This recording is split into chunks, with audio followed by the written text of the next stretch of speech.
Buenas noches, yo soy Arián Chicana y esto es Claro y Directo. Hoy nos acompaña el economista y político de la Universidad Nacional del Centro del Perú, Celso León, quien nos ayudará a entender mejor el conflicto que se desató entre Ucrania y Rusia. ¿Qué tal? ¿Cómo le va, Celso? Buenas noches, ¿cómo está? Qué gusto. Un placer para mí, igual a todos tus oyentes. Bueno, y aquí para poder dialogar, ¿no? Respecto al tema que usted menciona y encantado. Bueno, un gusto. Empezamos, empiezo la entrevista preguntándole cómo explicaría lo que está pasando entre Ucrania y Rusia. Es decir, cómo usted lo podría explicar tal vez a las personas que no están tan al tanto sobre esto, sobre el tema. Bueno, el tema de este conflicto mundial, diría yo, porque ya es la intervención de muchos países, viene no de este año, sino ya es la consecuencia de muchos años, de un conflictos anteriores, intereses, creo, muy grandes respecto a países que ya tienen, pues, conflictos incluso aplazados por años. Y básicamente en este momento se constituye pues una lucha por la hegemonía mundial, ¿no? Entre Occidente, que representa a Estados Unidos, y esta nueva emergencia de países nuevos como es Rusia, India, China, Claro. entre otros, ¿no? Entonces, esa hegemonía se va rompiendo y pone en peligro, ¿no? La hegemonía del dólar, la hegemonía de Estados Unidos y países que no sintonizan con ese tipo de política mundial respecto a Rusia. Ahora, el conflicto básicamente respecto a Ucrania y Rusia es la consecuencia de hechos que no se han ido consolidando, como es el caso, por ejemplo, de tratados, ¿no? Que el año 2014 se firmaron cuando Rusia se anexionó a Crimea, ¿no? Y ahí se trataron temas respecto a que Ucrania debería mantener la neutralidad respecto a no incorporarse a la OTAN, porque es un peligro Exacto. siendo frontera con Rusia, es un peligro para la soberanía de Rusia. Ese tratado nunca se cumplió, por el contrario, ha sido cada vez más fuerte el acoso respecto a la incorporación de Ucrania a la OTAN, y eso ha sido pues, visto como un peligro para Rusia. Por eso es que ellos se adelantan, incluso antes que Ucrania sea parte de la OTAN, antes que sea incorporada, se adelanta este conflicto de manera preventiva, pienso yo. Ujú. Sin embargo, las sanciones que hoy día ya son enormes hacia Rusia ha ido siendo una especie de rebote, ¿no? Hacia los que han ido sancionando, porque no han considerado de que Rusia en este momento es el proveedor mundial de gas, de petróleo, de granos, ¿no? Entre otras cosas más. Y eso es el peligro en este momento porque Europa está entrando en invierno, ¿no? Y todo Europa, usted sabe perfectamente que es necesario para ponernos, mantener en una vida tranquila el uso del gas, el uso de la calefacción, el agua, ¿no? Entonces son temas que en este momento ya van como consecuencia, pero básicamente inicia pues por temas no resueltos, ¿no? Y no nos olvidemos que Ucrania ha sido parte de Rusia hace muchos años. Entonces hay muchos antecedentes al respecto. Claro. Ucrania cuando existía la Unión Soviética, ¿verdad? Así es, ha sido la Unión de Formaba Repúblicas parte. Socialistas Soviéticas. Así es, ahora ya como una federación rusa. Ujú. Hay muchos países que se han ido, ¿no? Saliendo de esta Unión de Repúblicas Socialistas Soviéticas que tienen independencia, pero que no nos olvidemos que son pues raíces rusas, son población rusoparlantes, ¿no? Son familiares que están en un país, pero que sus raíces están en Rusia. Entonces, esos hechos hacen de que de alguna manera tengan ese vínculo permanente, ¿no? Hay muchos países que siendo muy independientes de Rusia que solicitan, ¿no? Ser parte de la Federación Rusa, no solamente por el hecho de ser Rusia, sino porque Rusia, pues, en este momento es una potencia, así no lo queramos ver, pero es una potencia y eso hace de que por lo menos los países que se van asociando, se van cierta parte de Rusia, tienen pues ese privilegio de gozar de esa riqueza. Sí, exacto. Es como, bueno, las consecuencias que tuvo cerrar el comercio a Rusia se ven ahora, ¿no? Ahora como que varios países se lamentan el hecho. Y de acuerdo a lo que explicaba usted, entiendo de que en sí Rusia está siendo visto como el malo, ¿no? En muchos aspectos, en muchos medios. Entonces, mi pregunta iba si es que es verdad cómo se muestra la imagen de Rusia en los distintos medios de comunicación, periódicos, si es que es tan fácil como decir Rusia es el malo, Ucrania es la gran víctima de todo este conflicto, y si es que, y si es que nosotros como televidentes debemos quedarnos con esa información, ¿no? Bueno, mire, uno de los elementos muy, muy importantes en un tema de conflicto es el tema de la información. Es justamente el hecho de especular, de utilizar la información como un medio mediático para influir en la población que está expectante de un conflicto. Y lo que ha hecho Occidente desde un inicio, y cuando hablo de Occidente estoy hablando de Estados Unidos, la Unión Europea o la OTAN, cuando ellos utilizan la información, lo primero que hacen es indicar de que Rusia es el invasor, o sea, Rusia invade. Ellos no ven a Rusia como una acción preventiva, buscando mantener su soberanía. En segundo lugar, todo lo que ha hecho la prensa internacional ha sido acusar a Rusia y no entender el problema que Rusia mencionó hace muchos años, ¿no? De que mantenga la soberanía. Entonces, ese hecho ha hecho ante la opinión pública, ¿no? De ver como Rusia sea pues el invasor, sea el que está atacando, sea el que está matando a población civil. Pero no se dice la otra parte, por ejemplo, cuando Rusia hace una intervención y se ve en los medios, Rusia indica, indica dónde va a atacar ¿Dónde? para que no haya una población civil que sea afectada, ¿no? Y reporta y hace el menor uso posible en poblaciones civiles. ¿La Ucrania qué hace, no? Por ejemplo, su población militar, todo su armamento militar lo pone en hospitales, en colegios, para después acusar, decir, han atacado colegios, han atacado escuelas, ¿no? Hospitales. Entonces, esto es uno de los temas esenciales en el tema de la información. Y como dicen los expertos, ¿no? La primera caída, la primera batida de una guerra es la información, porque la población no sabemos en realidad. O sea, hay información de todo nivel y ellos utilizan para que la población de sus propios países no se levante en contra. Ustedes miren hoy día cuánta población está protestando en Francia, en España, en Alemania, ¿no? En contra de la guerra. Eso no quieren decir, sin embargo, por eso es el uso de la información para hacer quedar mal a uno y hacer quedar bien al otro. Entonces ahí hay un problema muy grande que en realidad lo que manejamos hoy día, si no estarían las redes sociales, ¿no? No estarían eso, estaríamos peor desinformados, ¿no? Felizmente hay información de gente independiente que trata de hacer llegar eso. Entonces hay un tema mediático, pero finalmente aquí no se trata de ver quién es malo, quién es bueno. Ah, Aquí bueno. se trata de ver el tema de la paz mundial. Y ese es un peligro que en este momento está latente, porque si usted mira, en este momento, Ucrania ya no tiene medios para negociar. Solicita que Rusia se siente a una mesa para ver la solución del conflicto. Y es más, ¿no? Ucrania ni siquiera tiene independencia para decidir eso, sino que es la Unión Europea, es Estados Unidos quienes le indican de que continúe la guerra, porque estamos entrando a una guerra de largo tiempo, de desgaste, y la idea general, como lo ha dicho hace unos días el presidente Biden, ¿no?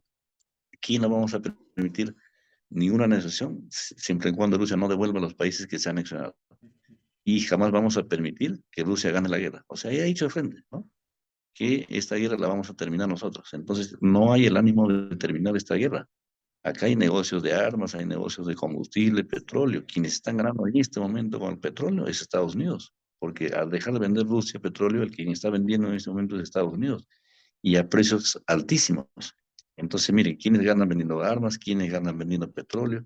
Con las sanciones, un conjunto de cosas. Entonces, hay otros intereses mucho más grandes que son intereses económicos de corporaciones, de monopolios y países grandes que no están pensando en la gente, pues en la mayoría de la gente, ¿no? Que es el uso del gas, el gas doméstico, gas para calefacción, entre otras cosas más.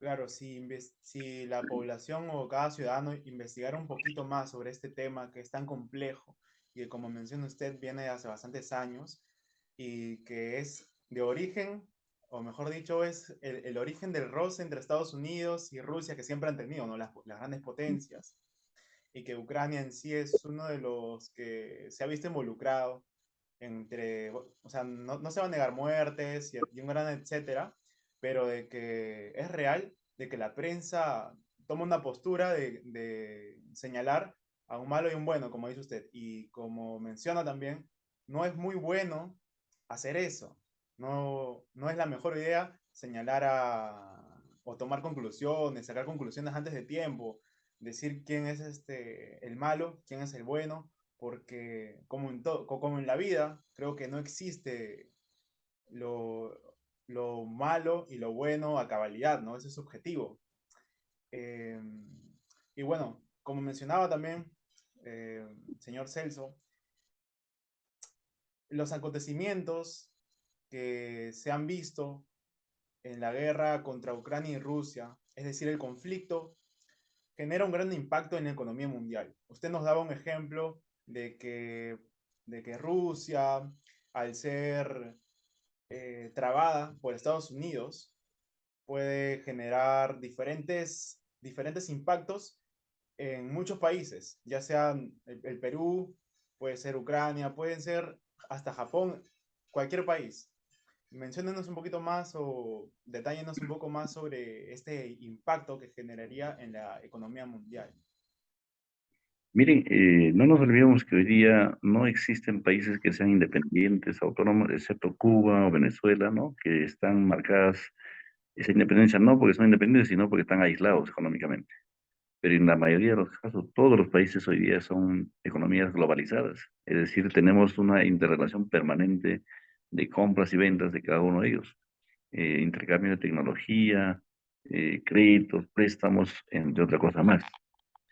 Rusia es un país enorme, es un gran consumidor de, de diferentes productos, ¿no? Entonces, el hecho de en este momento haber eh, pedido que no se compre ni se venda a Rusia en ningún país sancionado de esa manera, hace que el país, por ejemplo, como nosotros, Perú, no pueda venderle café, no puede venderle otros bienes, y ya nos vamos cerrando un mercado. Además, Rusia deja de vender petróleo, o en todo caso, ¿no? Sanciona con la venta de combustible, el combustible sube. El precio, usted ve hoy día cuánto está el petróleo. El petróleo está mucho más caro que la gasolina. Y eso nunca ha pasado. Entonces, ese alza del costo internacional hace que nuestro país suba el combustible, porque nosotros somos un país que no somos productores de combustible. Importamos. La cantidad que se produce no es suficiente para el mercado internacional. Tenemos que comprar para cubrir esa demanda. Al comprar, compramos a precio internacional y ya nuestra economía se está afectada porque si sube el combustible, sube todos los productos. Va un segundo elemento. Claro, Un tercer elemento es el tema de las transacciones, ¿no? O sea, no podemos transar ningún tema comercial, préstamos, transferencias, entre otras cosas más. Y además que eso, hoy día la economía mundial, ya sea europea, está comenzando en recesión, hay inflación, están empresas cerrándose en muchos lugares porque no están vendiendo como corresponde. La alza del combustible hace que los precios suban y la población no compra. Ese simple hecho hace que las economías como Europa estén en este momento pensando en comprar los productos necesarios, ya no están pensando en comprar otras cosas que no sean los necesarios. Entonces, fíjese así, una suma de cosas que van en este momento haciendo que los que hemos sido proveedores de bienes, de consumo, de productos agropecuarios, agroexportadores como el Perú, nos sintamos cada vez menos atendidos, menos exportadores de esos bienes, de esos productos, y nuestra economía comienza a estancarse. Y esto es gradual, ya estamos yendo a un año, vamos a un año de la guerra y esto probablemente tenga para mucho más. ¿Podemos resistir eso? El dólar está que se mantiene altamente fuerte. Y no nos olvidemos que ese dólar afecta a la economía de un país. No nos olvidemos que ese dólar no tiene en este momento como un patrón de reserva, un patrón de garantía, el oro. Ese dólar, en este momento, después de la Segunda Guerra Mundial, han dispuesto que sea el petróleo como un elemento de garantía. Por eso es que ese dólar que hoy día circula a nivel mundial no tiene el respaldo. Por eso es que la inflación es que se está generando el dólar está afectando a la economía de muchos países. Y eso es lo que en este momento se han dado cuenta Rusia, China, la India, Irán, Brasil, países que hoy día están buscando hacer negocios ya no con el dólar, sino con sus propias monedas para no ser afectados por este dólar que no tiene un precio real, está fluctuando altamente, pero sin el respaldo de ningún patrón oro como realmente se hace en economía. wow. Es muy impresionante lo que menciona. Y claro, ese es lo malo, esa es la desventaja de que el Perú todavía siga apoyando su economía en en la mera exportación de materias primas, ¿no? Es como que a la larga eso Claro. puede perjudicar. Y Sí, bueno, efectivamente, somos ujú, un país primario exportador de materias primas sin valor agregado. Creo que esa es una definición de mucho tiempo y cambiar eso va a tomar mucho tiempo y esto lo que hace en nuestro país es simplemente un país dependiente, porque no tenemos valor agregado, porque vendemos materias primas y una materia prima como tal dentro de una economía de oferta y demanda, pierde inmediatamente. No es como un café que sale de la chacra y un café enlatado. Usted ha visto que el café, por ejemplo, Kirma, el Nescafé, sube y baja el precio como sube el café en el campo, ¿no? Y mantiene su precio casi estable. Entonces, esa fluctuación es muy sensible para el agricultor, para quienes no han transformado el bien, pero sí es beneficiosa para quienes transforman, quienes hacen el uso de tecnología para transformar estos bienes. Y ese es el problema de nuestro país, ¿no? Entonces, mientras no cambiamos esa base del- de la industrialización del país, mientras no se cambia eso, vamos a ser un país dependiente y muy sensible a los cambios, a las fricciones que hay pues, a nivel mundial, ya sea de recesión, inflación, entre otras cosas más.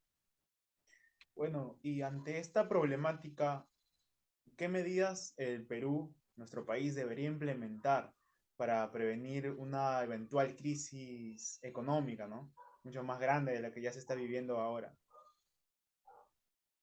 Bueno, mire, básicamente en este momento es un tema, el tema del combustible, porque al ritmo que estamos viendo, yo recuerdo en enero, febrero de este año, el combustible estaba a 14 soles, el petróleo, 13 soles, 14 soles. No hemos sacado un año y ya hemos subido casi 10 soles por galón. Y a ese ritmo, ¿a cuánto vamos a llegar durante el año que viene? Entonces, uno de los elementos y una oportunidad muy grande que hemos tenido de nosotros de poder aprovechar el recurso es la explotación del gas de camisea.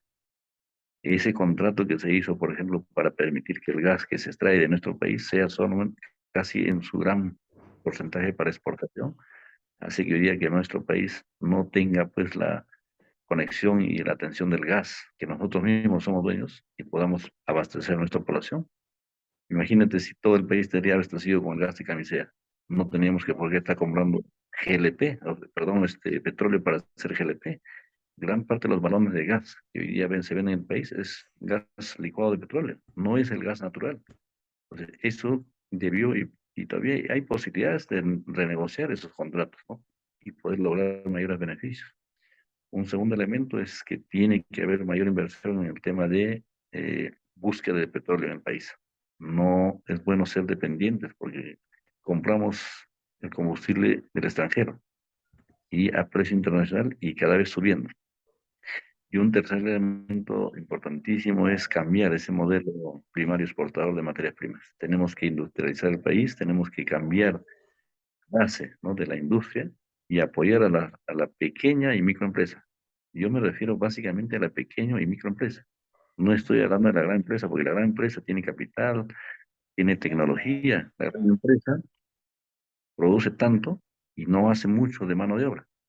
Traen tanta maquinaria que a todo está automatizado, robotizado, incluso no pagan vacaciones, no pagan beneficios, no pagan impuestos. Esa no genera trabajo. Y lo que nosotros necesitamos en el país es generar trabajo. Y para eso necesitamos apoyar la pequeña microempresa. Y ahí está el gran bolsón de gente que está trabajando en agricultura. Imagínense un agricultor que tiene 5 cuadras, da trabajo a 8, 10 personas.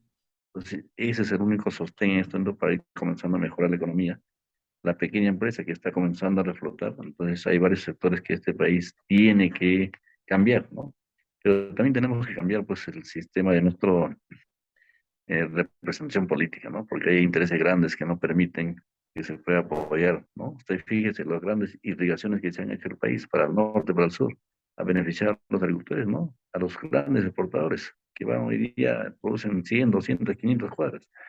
Entonces, ese cambio de concepto tiene que haber para apoyar a la gran parte de los propios empresarios pequeños de nuestro país como parte del inicio de una transformación en el tema industrial. Además, ¿no? de otras cuestiones de norma que hayan probablemente. Yo no soy muy apegado, ¿no? a quienes inciten un cambio radical en el país, pero por lo menos parte de los artículos de la Constitución deben cambiarse porque no permite que el país sea un país, ya no estamos buscando un país promotor ni que promueva, sino un país Dependiente. que comience a poner mano en la transformación y en la economía del país. Y eso no está pasando, ¿no? Porque la norma y la Constitución no lo permiten. Entonces, ahí también hay un cambio para permitir que el Estado pueda intervenir, pueda apoyar, pueda entrar directamente en aspectos de economía que no se permiten hasta la fecha. Bueno, claro, es muy interesante toda la información que nos ha brindado el día de hoy.